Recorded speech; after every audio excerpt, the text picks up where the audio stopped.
বসে খারাপ কাজ করতে নেই, মন দি। গোপাল যতই বলছে, বন্ধু বলছে আরে একটু খেলে কি হবে, এখন বন্ধুদের মন রাখতে হবে না। বাবা মা যদি বলে ওষুধ নিয়ে আয়, সেটা মনে থাকবে না। বন্ধু যদি বলে একটা বোতল নিয়ে আয়, সেটাতে কিন্তু মনে এটা বন্ধুর মহিম। আচ্ছা ঠিক আছে, একটু খাবি কিন্তু, হ্যাঁ আচ্ছা। নৈবেদ্যের থালাটা তুলে ঢাকাটা খুলে একটা করে নাড়ু দুজনে খেয়েছে। এই গোপাল দারুণ হয়েছে। আরে দুটো খেলে কেউ বুঝতে পারবে না, আচ্ছা আর একটা করে খা। এখন সব সাঙ্গ পাঙ্গ এসে হাজির, সবাই একটু করে নিতে নিতে এবার কি হবে, আর শেষ হয়েছে। ওদিকে মায়ের নপুরটা বাজছে, এই মাছ যে পালা পালা পালা, মাছ যে পালা পালা পালা। সবাই পালিয়ে গেল। গোপাল কি করবে, খালি থালাটা নিয়ে দাঁড়িয়ে আছে। এই রে হায় হায়, আজকে আমার আর দুর্গতি শেষ নেই। আর ওই যে মা বুদ্ধি, সদ্বুদ্ধি দাও বলছিল না, তো ভগবান একটা সদ্বুদ্ধি দিল। কি, যত পাথর ছিল নিয়ে ভরে দিয়ে চাপা দিয়ে রেখে দিয়ে বিদ্যা দাও। বাবা আমার ছেলে কি ভালো হয়ে গেছে, যাক হ্যাঁ খুব ভালো। গোপাল, হ্যাঁ মা, আচ্ছা আর মন্ত্র বলতে হবে না, তুমি অনেক বুদ্ধি পেয়ে গেছো, বসো। গোপাল চোখ খুলেছে। এখন নৈবেদ্যের থালাটা দূরে ছিল, ভগবানের সামনে যেই না এগিয়ে দিতে যাচ্ছে, মা দেখছে কি থালা আরো ভারী হয়ে গেছে, ভারী হয়ে গেল। তখন গোপাল বলছে মা, ভগবান কি খাবারটা খায় মা? আমরা কতটা ভক্তি ভরে দিই, কতটা ভাব দিই, ভাবটা গ্রহণ করে। এই গোপাল, আর গোপাল তখন ছুটে পালাতে যাচ্ছে, আর মা কি করেছে, গোপালের কানটা ধরে ফেলেছে। এই যে মুহূর্তটার কথা বলছি, এটা একটা চিত্রপট পাওয়া যায়, দেখবেন গোপাল একদম ভয়ে মুখটা শুকনো হয়ে গেছে, মাতার কানটা ধরে বকা দিচ্ছে, একটা চিত্রপট পাওয়া যায় না? দেখবে গোপালের মুখটা যেন ভয়ে একেবারে শুকিয়ে গেছে। ভগবান ভয়ে, মা যখন বকছে একদম ক্রোধান্বিত হয়ে, বল বল তুই খেলি কেন? এত কষ্ট করে আমি সেবা দিলাম, তোকে বারবার বলে গেলাম তুই খাবি না, তাও খেলি। আর গোপাল মা হাত জড়ো করে মায়ের কাছে বলছে, মা মা গো বিশ্বাস করো মা, আমি খাইনি। ও মা, ও মা আমার বড় লাগছে, ছেড়ে দাও মা, আমি খাইনি। ও মা, মা আমি খাইনি। আবার মিথ্যে কথা, খেয়েছিস খেয়েছিস, আবার তুই মিথ্যে কথা বলতে শিখেছিস। বল বল তুই খেলি কেন? আরে এতটা তুই একা খেয়ে নিলি, বল সত্যি কথা কি হয়েছিল এখানে? ভগবান কাঁদছে আর বলছে, আমি খাইনি। তুই খাসনি? তুই যদি না খাস বল কে খেয়েছে? তুমি যাকে খেতে দিয়েছিলে সে খেয়ে নিয়েছে। আমার কাকে খেতে দিয়েছিল? শালগ্রাম শিলাকে। হ্যাঁ গো, শালগ্রাম শিলা খেতে পারে, ওই আঙুল দেখিয়ে দিয়েছে, তুমি যাকে খেতে দিয়েছি সে খেয়ে নিয়েছে। মা আরো রেগে গিয়ে বলছে, আবার মিথ্যে কথা, বল সত্যি করে।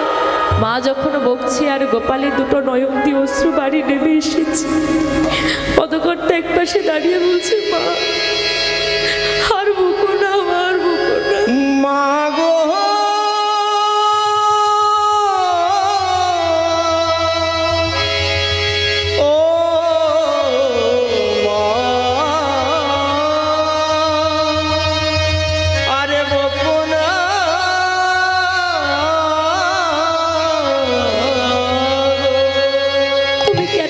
যাও মা, তোমার ঘরে যে স্বয়ং ভগবান আছে, তোমার কাছে আছে বলে তুমি তাকে এমন করে বকবে?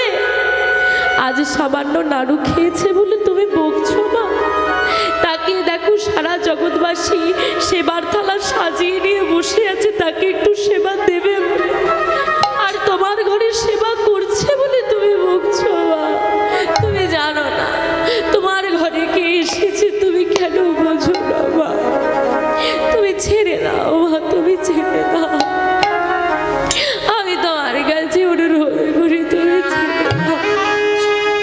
মা বকে চলেছে, বল বল তুই কেন খেলি?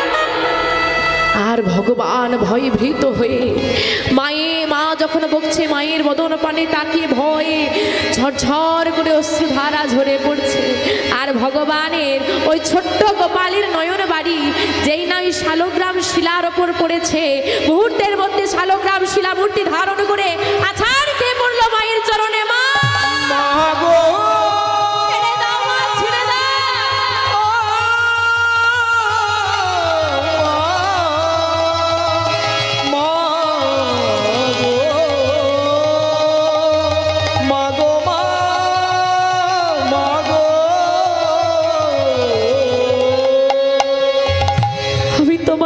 চরণে ধরে বলি, মা ছেড়ে দাও, আর বেরো না, তুমি ছেড়ে দাও। ও মা, তুমি যে সেবার বস্তু দিয়েছিলে আমি খেয়েছি।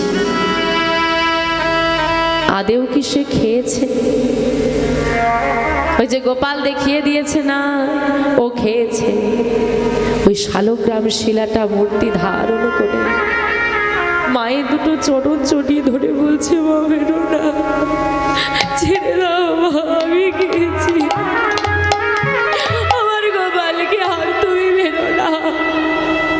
যার মুখে একটু হাসি দেখলে সারা জগৎ জুড়িয়ে যায়, তার চোখে আজকে জল। যার ভয়ে ভীত হয়ে বড় বড় পাষণ্ডরা চলে যায়, অসুর দলন হয়ে যায়, ভয়ে ভীত হয়ে যায় সারা জগৎ, যার ভয়, সে আজকে সামান্য মায়ের ভয়ে, সে সামান্য মায়ের ভয়ে তাও দুটো নাড়ু খেয়েছে বলে মা বকবে এই ভয়ে সে কাঁদছে। এমন দয়াময়, এমন দয়া, এমন প্রেমময় ঠাকুর আর হবে না মা, তুমি ছেড়ে দাও। মাগো, ভগবানের প্রিয় হতে গেলে তার মতো হওয়া লাগে। ভগবানের কাছে যেতে হলে এই অহংকার নিয়ে, এই অহংকার বোধ নিয়ে গেলে হবে না, সর্বস্ব ত্যাগ করে ভিখারি হয়ে গিয়ে দাঁড়াতে হবে। কিন্তু ভেবে দেখো, তাকে ভালোবেসে তার কাছে যেতে হলে ভিখারি হতে হয়। আজকে ব্রজবাসীর এমন ভালোবাসা, ভগবানের কাছে যেতে হলে তার মতো হতে হয়। আজকে ব্রজবাসীর এত ভালোবাসা যে ভগবান ব্রজবাসীর মনের মতো হয়ে গেছে। এটাই তো ভালোবাসার টান। আদেও কি ভগবান কাউকে ভয় পায়? ভালো তো বেশে দেখো, যে করে আমার আশ আমি করি তার সর্বনাশ, তবুও যদি সে না ছাড়ি আমার পাশ, আমি হই তার দাসের অনুদাস। একবার শুধু আমাকে ভালো তো বেশে। আজকে চন্দ্রাবলীর ঘর, মা ভয়ে গোবিন্দ যখন এগোতে পারছে না, অন্ধকার হয়ে গেল, সন্ধ্যা হয়ে গেল। আর সন্ধ্যার বেলায় যখন পেরোতে গেল, ওই যেখানে বাঘের ভয় সেখানেই সন্ধে হল।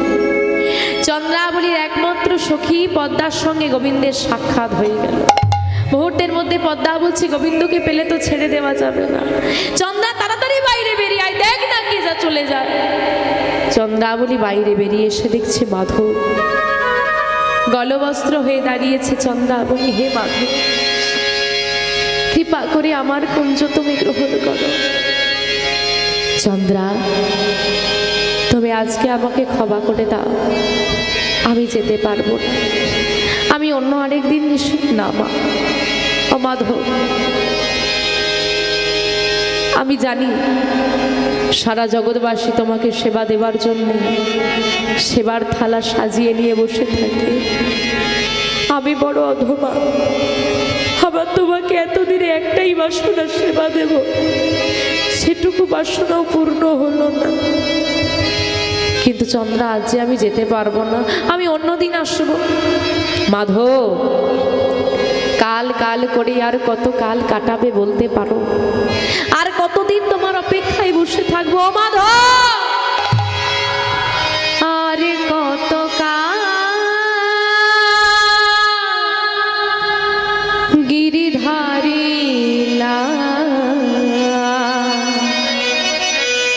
আড়ালে আড়ালে রবে,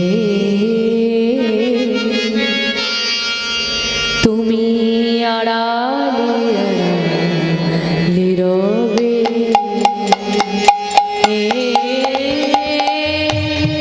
আর কত গিরিধারী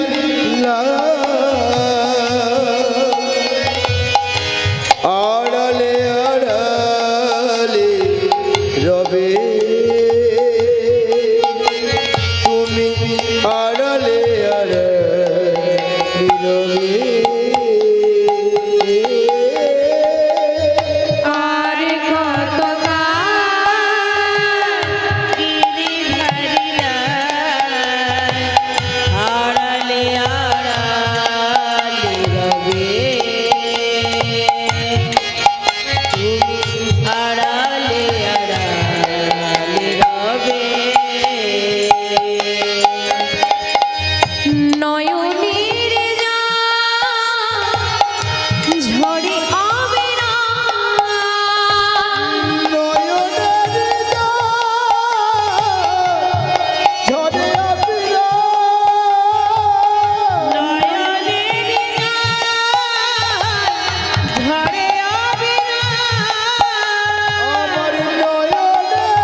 তুমি তো শ্রীমদ্ ভগবদ গীতায় বলেছ, যে যথা মাং প্রবদন্তে স্তং তথৈব ভজম্যহম মম বর্তান বর্তন্তে মনুষ্য পার্থ সর্বস্য। মানুষ যদি তার সর্বস্ব দিয়ে তোমাকে প্রার্থনা করে, তুমি তার ডাক উপেক্ষা করতে পারো না। আমি কি অপরাধ করেছি? তুমি আমাকে উপেক্ষা করে চলে যাচ্ছ। এ জগতে ভগবান সব সহ্য করতে পারে গো, দুটো জিনিস সহ্য করতে পারে না। এক হচ্ছে ভক্তের অহংকার আর ভক্তের চোখের জল। চন্দ্রাবলীর নয়নের বাড়িতে ধরা পড়ে গেল মাধব। চন্দ্রাবলীর কুঞ্জ গ্রহণ করলো মাধব। হ্যাঁ গো, চন্দ্রাবলীর কুঞ্জ তো গ্রহণ করে নিল, কিন্তু আরেকটা মেয়ে যে বসে আছে। এই ললিতা, রাত হয়ে গেল তো, গোধূলি বেলায় আসার কথা। দেখ না মালাটা কেমন শুকিয়ে যাচ্ছে, দেখ না। আজও বধূ আমার সঙ্গে ছলনা করে। এমন একটা ঘরে বউ করে পাঠালো, তাকে তার জন্য তাকে ভালোবাসবো, ভালোবাসতে পারি না। আমার দুঃখ এটা নয় যে তাকে আমি ভালোবাসতে পারি না, ডাকতে পারি না। আমার দুঃখ এটাই, যাকে এত ভালোবাসি সেই তো আমার ভালোবাসা বুঝে। রিউ সারা রাত বসে বসে রাধারানী কাঁদছে। কাঁদতে কাঁদতে বলছে, গো মাধব, আমি আজ কাঁদছি। তুমি আমাকে কথা দিয়ে গেলে আসবে বলে। তুমি আসতে না, আমার কোনো দুঃখ ছিল না, তুমি আসবে না, কিন্তু তুমি বলে গেলে। এত কষ্ট করে সাজালাম, আমি আমার পরিবার জনের কত কত কথা শুনে এখানে বসে আছি, কত গঞ্জনা শুনেছি, কলঙ্কিনী হয়েছি। তবে শুনে রাখো মাধব, অভিশাপ নয়, আমি অভিশাপ তোমাকে দেব না। তবে আমার ভালোবাসা যদি সত্যি হয়, আজ আমি তোমার জন্যে কাঁদছি। আমার এই চোখের জল যদি সত্যি হয়, আমার ভালোবাসা যদি সত্যি হয়, একদিন তোমাকেও আমার জন্যে কাঁদতে হবে। আমার যখন মথুরায় চলে গেল, রোজ কাঁদতো। কষ্ট হলেই একটা কথা মুখে আসতো, হে রাধা, হে রাধা, শ্রী রাধা। কাঁদতে হয়েছে, কাঁদালে কাঁদিতে হবে। তুমি যাকেই কাঁদাবে, সে তোমাকে না কাঁদালে অন্য কারো জন্য তোমাকে কাঁদতে হবে, কিন্তু কাঁদতে তোমাকে হবে। চন্দ্রাবলীর কুঞ্জ গ্রহণ করলো মাধব। আজকে চন্দ্রাবলী মনের মতো করে, যে বলে না কারো পৌষ মাস তো কারো সর্বনাশ। আজকে রাধারানীর সর্বনাশ, আর চন্দ্রাবলীর মনে খুব আনন্দ, আমি পেয়ে গেছি মাধবকে, ভগবানকে পেয়েছি। এখন চন্দ্রাবলী মনের মতো করে গোবিন্দকে সেবা দিচ্ছে। কেমন করে? গলায় বনো মালা দিয়ে, গলায় বনু মালা দিয়ে, কপালে সিঁদুরের ফোঁটা দিয়ে, কপালে সিঁদুরের ফোঁটা দিয়ে, পরনে নিজ বসন পরায়ে, নিজ বসন পরায়ে, সেবা দেয় আর বলে মাধব, ওহে মাধব, নিজ মনে সেবা কর। তুমি তাই গৌর হরি হরি হরি নিজ গুণে, নিজ গুণে সেবা করো। সুন্দর করে সেবা দিয়ে বলছে, ও মাধব, রাতও হয়ে গেছে আর সেবাও হয়ে গেছে।